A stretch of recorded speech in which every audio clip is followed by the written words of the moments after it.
안녕하세요, 청취자 여러분. 오늘 저희가 함께 좀 깊게 파헤쳐볼 자료는요. JYP 박진영 대표가 대중문화교류위원장으로 임명된 걸 계기로 나온 이야기인데요. 공적인 역할 그리고 개인의 성장에 대해서 상당히 좀 흥미로운 관점을 제시하는 어떤 강연 내용입니다. 이게 단순히 뭐 뉴스 분석이라기보다는 우리 각자가 맡은 역할이나 또 성장에 대해서 다시 한번 생각해보게 만드는 그런 깊이가 있더라고요. 그래서 이번 시간에는 이 강연 내용을 좀 바탕으로 해서요. 사회적 책임을 지닌 자리 있잖아요. 이게 어떻게 단순 업무 수행을 넘어서서 개인 성장에 아주 결정적인 학교가 될 수 있는지, 그리고 이 관점이 뭐 리더십이나 국가 운영, 더 나아가서는 우리 각자의 삶에 어떤 새로운 의미를 던져주는지 함께 탐구해 보려고 합니다. 마치 뭐 게임 퀘스트 깨듯이 역할의 무게가 커질수록 요구되는 성장의 레벨도 달라진다? 뭐 이런 이야기 같아요. 자, 그럼 한번 시작해 볼까요? 강연을 보면 그 박진영 대표처럼 이미 자기 분야에서 아주 크게 성공한 사람이 공적인 역할을 맡게 될 때, 그냥 기존의 능력만으로는 좀 부족하다, 이렇게 시작하는 것 같아요. 이게 왜 그런 걸까요? 네, 맞습니다. 이 강연의 출발점이 바로 그거예요. 사인, 그러니까 개인으로서의 성공하고 공인으로서의 역할은 이게 완전히 다른 차원이다. 이런 인식인 거죠. 단순히 개인적인 실력이나 전문성 이것만으로는 좀 부족하고요. 훨씬 더 넓은 시야, 또 포용력 뭐 이런 게 필요하다는 겁니다. 강연에서는 이걸 도량이라고 표현하는데요. 아, 도량이요? 네, 그릇 같은 거죠. 이런 게 필수적이라는 거예요. 단순히 뭐 기술이 뛰어나다 이걸 넘어서서 다양한 사람이나 또 복잡한 상황들을 다 아우르고 이해할 수 있는 그런 마음의 크기 아니면 정신적인 깊이 이런 게 요구된다는 의미로 볼 수 있겠죠. 그래서 이 공적인 자리라는 게 그 사람이 정말 이런 공인다운 그릇을 갖췄는지 이걸 시험하는 무대와 같다는 겁니다. 시험대다. 네. 근데 여기서 흥미로운 건 역사 속에 많은 리더들 있잖아요. 심지어 왕이나 대통령조차도 이 시험을 통과하지 못한 경우가 많았다. 이렇게 지적하면서 이 역할 전환이 얼마나 어려운지를 강조한다는 점이에요. 그러니까 개인적인 성공이 곧바로 공적인 성공으로 이게 자동으로 이어지는 게 아니라는 거죠. 아, 그렇군요. 그러니까 과거에 아무리 잘했던 사람이라도 이 공직이라는 새로운 무대에서는 완전히 게임의 룰이 다르다, 뭐 이런 말씀이시네요. 비유하자면 성공한 사업가가 갑자기 의과대학 신입생이 되는 뭐 그런 느낌이랄까요? 결국 공직에 나아간다는 건 다시 학생이 되는 과정이다, 이렇게 봐도 될까요? 네, 바로 그 비유가 핵심입니다. 이 관점에 따르면 공직, 심지어는 뭐 월급 받는 일반 회사 자리까지 다 포함해서요. 이게 그냥 일터가 아니라는 거예요. 배우고 성장하는 일종의 특수학교다 이렇게 보는 거죠. 특수학교요? 네. 그리고 직급 있잖아요. 뭐 5급, 4급, 3급 공무원 같은 이런 직위는 그 학교의 학년에 해당한다고 보고요. 그러니까 더 높은 직급으로 간다는 건 더 어려운 과목, 그리고 더 높은 수준의 배움이 요구되는 상급 학교로 진학하는 셈이다. 뭐 이런 해석인 거죠. 오, 잠깐만요. 그럼 좀 이상한데요? 월급은요?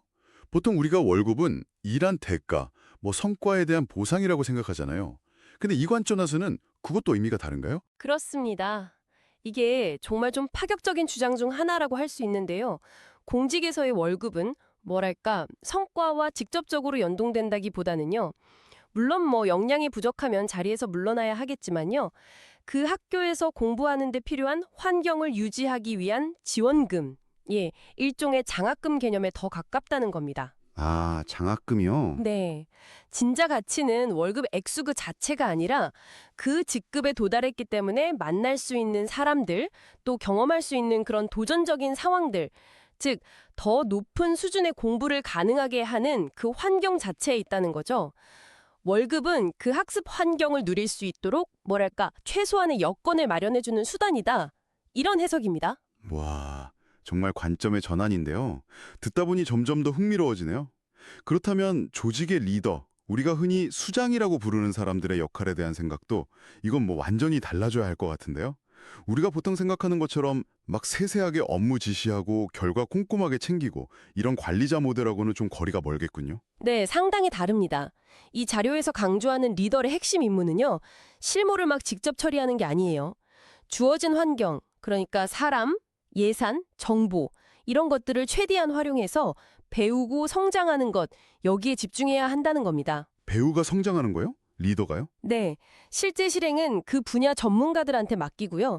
그 사람들이 가져온 결과물을 검토하고 방향을 제시하고 또 최종적인 결정, 즉 결재를 하는 역할은 하죠.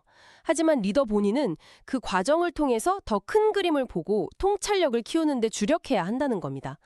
그래서 자기 주변의 전문가들, 그들의 역량을 인정해주고 그들이 정말 마음껏 실력을 발휘하도록 판을 깔아주는 것, 이게 리더의 아주 중요한 역할이라는 거죠. 아, 근데 좀 궁금한 게요. 현실적으로 리더가 너무 현장 실무를 모르고 배우는 데만 막 집중한다면 자칫 뭐 탁상공론이다 이런 비판을 받거나 현장과 동떨어진 결정을 내릴 위험은 없을까요? 아, 좋은 질문이십니다. 물론 리더가 현장 상황을 완전히 무시해라 이런 뜻은 아닐 겁니다. 여기서 핵심은 무엇에 우선순위를 두느냐의 문제인 것 같아요. 그러니까 리더가 세부 실행 하나하나에 매몰되기보다는 전문가들의 보고나 분석을 통해서 전체적인 맥락을 파악하고 더 높은 차원의 어떤 전략적인 방향 설정이나 의사결정, 여기에 집중해야 한다 이런 의미로 봐야겠죠. 이 자료의 관점은 오히려 리더가 자기 전문 분야도 아닌 부분까지 막 직접 다 하려고 하거나 아니면 전문가들 의견을 잘 안 듣고 독단적으로 결정할 때 이럴 때 오히려 실패할 가능성이 높다. 이렇게 경고하고 있습니다. 뭐랄까? 마치 오케스트라 지휘자가 모든 악기를 직접 다 연주하려고 하진 않잖아요. 각 파트 연주자들이 최상의 소리를 내도록 조율하는 역할, 약간 그런 것과 비슷하다고 볼 수 있겠습니다. 그렇군요. 지휘자 비유가 확 와닿네요. 이 학교라는 비유가 개인의 역할을 넘어서 이제 국가 최고 리더인 대통령직에까지 확장되는군요. 대통령 자리 역시 배우는 자리라는 건가요? 세계 무대가 교실이라도 되는 것처럼요? 정확합니다. 특히 대통령직에 대해서는 이 배움의 과정이라는 점을 더욱더 강조합니다. 이 관점에 따르면요, 대한민국 대통령의 핵심 자질은 단순히 국내 문제를 잘 해결하는 그런 행정 능력뿐만이 아니라는 거예요. 더 본질적으로는 세계 정상들과 교류하면서 그들로부터 배우고 국제적인 안목을 키울 수 있는 역량, 소위 품격이나 감각 이런 거라는 거죠. 그래서 대통령에게 주어지는 수많은 국제회의나 정상회담 같은 기회들이 있지 않습니까? 이게 바로 대통령이라는 최고 학부의 가장 중요한 교실이다. 이런 해석인 거죠. 잠깐만요. 근데 그 말씀은 대통령이 시간의 70%를 외국 정상들 만나면서 배우는 데 쓰고 나머지 30%만 국내 업무를 챙겨라. 이런 주장은 좀 상당히 파격적으로 들리는데요. 아니, 국내 현안이 얼마나 많은데 그게 현실적으로 가능할까요? 네, 맞습니다. 그 70대 30이라는 구체적인 비율 제시는 듣는 입장에서 상당히 놀라울 수 있죠. 아마 이 강연에서는 그만큼 대통령의 역할에서 국제적인 학습 또 네트워킹의 중요성을 뭐랄까 좀 극단적으로 강조하기 위한 수사적인 표현일 수도 있겠습니다. 핵심 원칙은 그거 같아요. 대통령이 국내의 일상적인 정책 집행은 총리나 각 부처 장관들에게 상당히 위임을 하고 자신은 더 큰 차원에서 국가의 방향을 설정하고 또 국제사회에서 대한민국의 위상을 높이는 데 필요한 공부, 즉 세계 지도자들과의 교류를 통한 통찰력 확보, 여기에 집중해야 한다는 것입니다. 아, 그러니까 위임할 건 하고 대통령은 더 큰 공부를 해야 한다. 그렇죠. 그리고 이 대통령학 과정을 성공적으로 마치면 임기 5년 동안 국민들이 뒷받침해준 국격 있지 않습니까? 강연 표현대로라면 국민이 뒷바라지 해준 것인데 이걸 바탕으로 퇴임 후에도 세계적인 정치인으로 성장해서 계속 국익에 기여할 수 있다. 이런 비전까지 제시를 합니다. 이건 결국 우리가 대통령을 뽑고 평가할 때 어떤 기준을 더 중요하게 봐야 할지에 대한 아주 근본적인 질문을 던지는 거죠.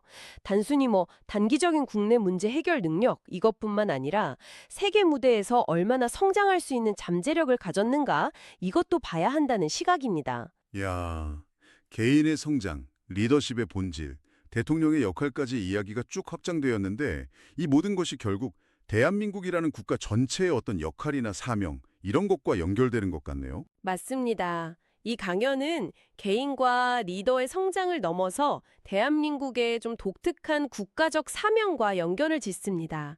한국이 단순히 경제 발전을 이룬 나라, 이걸 넘어서서 궁극적으로는 인류 공영에 이바지하기 위해 어떤 특별한 역할을 부여받았다. 이런 인식을 보여주는 것 같아요.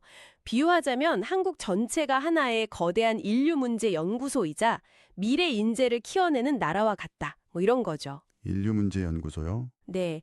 따라서 공직을 포함해서 사회 각 분야에서의 경험은 이게 단순히 개인의 성공이나 그 해당 분야의 발전을 위한 것만이 아니라 이런 더 큰 사명을 수행할 인재로 성장하기 위한 발판이다. 훈련 과정이다. 이런 해석입니다. 그리고 이 과정의 핵심 목표는 바로 생각의 질량을 높이는 것.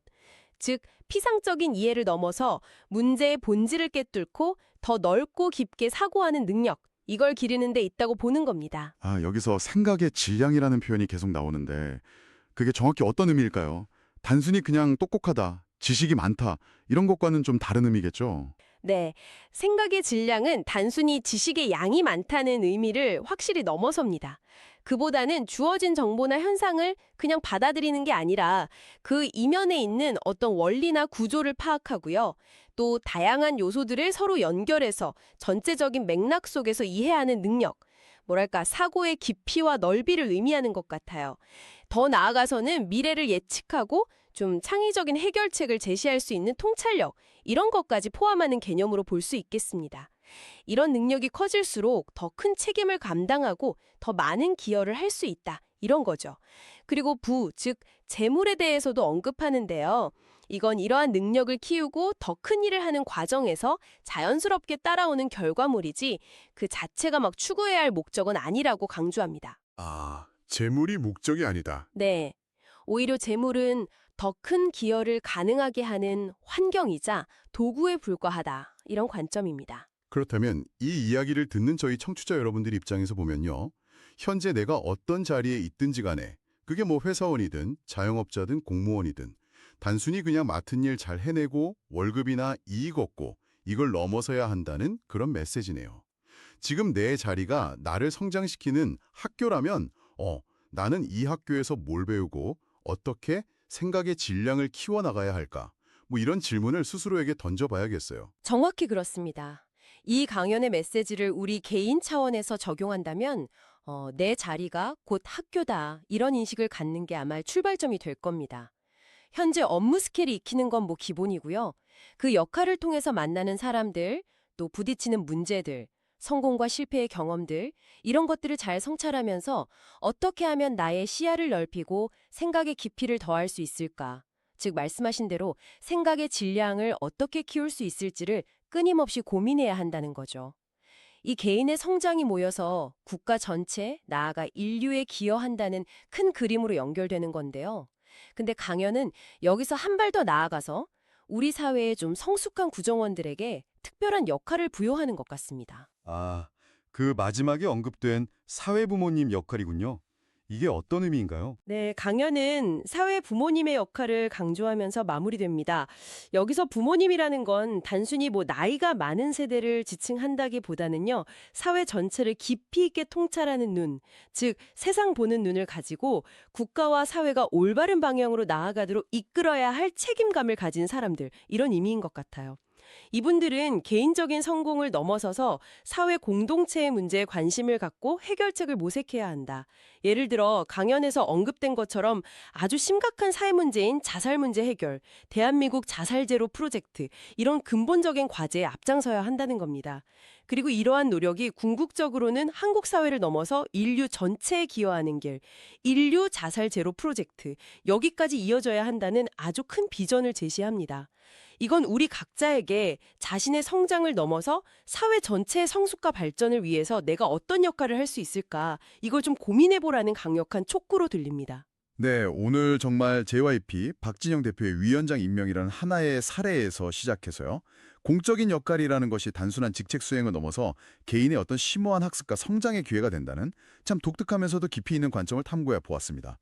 리더십의 본질, 대통령의 역할, 나아가 대한민국의 사명과 인류 공영에 대한 이야기까지 아주 폭넓게 펼쳐졌네요. 오늘 논의된 핵심 아이디어들을 다시 한번 정리해보면 이렇습니다. 첫째, 당신이 있는 모든 자리는 성장을 위한 학교라는 것. 둘째, 진정한 리더십은 세부 실행에 매몰되기보다 주어진 환경을 통해서 배우고 또 주변 전문가들을 빛나게 하는 데 집중하는 것이라는 점. 셋째, 성공의 진짜 촉도는 업무 성과나 재물이 아니라 생각의 질량이 얼마나 커졌는지, 그리고 얼마나 더 큰 기여를 할 수 있게 되었는지로 측정된다는 것. 마지막으로 재물은 목적이 아니라 더 나은 환경에서 더 크게 기여하기 위한 도구에 불과하다는 점입니다. 이 네 가지가 핵심이 되겠네요. 네. 이 강연의 시각으로 지금 여러분이 계신 현재 역할을 한번 돌아보시는 건 어떨까요? 맡은 업무를 완수하기 위해서 얼마나 많은 에너지를 쏟고 계신가요? 그리고 그와 동시에 그 역할을 통해서 새로운 것을 배우고 관점을 넓히고 방금 말씀하신 그 생각의 질량을 키우기 위해서 의식적으로 또 얼마나 노력하고 계신가요? 어쩌면 우리가 그냥 지나치고 있는 성장의 기회가 바로 그 자리에 숨어 있을지도 모릅니다. 자, 마지막으로 저희가 던지는 생각할 거리는 이것입니다. 이 강연은 생각의 질을 키우는 것을 성장의 궁극적인 목표로 삼고 있습니다. 만약 우리가 속한 모든 자리가 성장을 위한 학교라면 주어진 직무 기술서, 그 잡 디스크립션을 넘어서서 우리 스스로 그 성장을 극대화하기 위해서 어떤 개인 맞춤형 커리큘럼을 설계하고 실천해야 할까요? 여러분의 역할 속에 숨겨진 아직 발견하지 못한 학습 기회는 무엇이며 그것을 통해서 여러분은 어떻게 여러분만의 생각의 질량을 한 단계 더 높여갈 수 있을까요? 한번 고민해 보시면 좋겠습니다.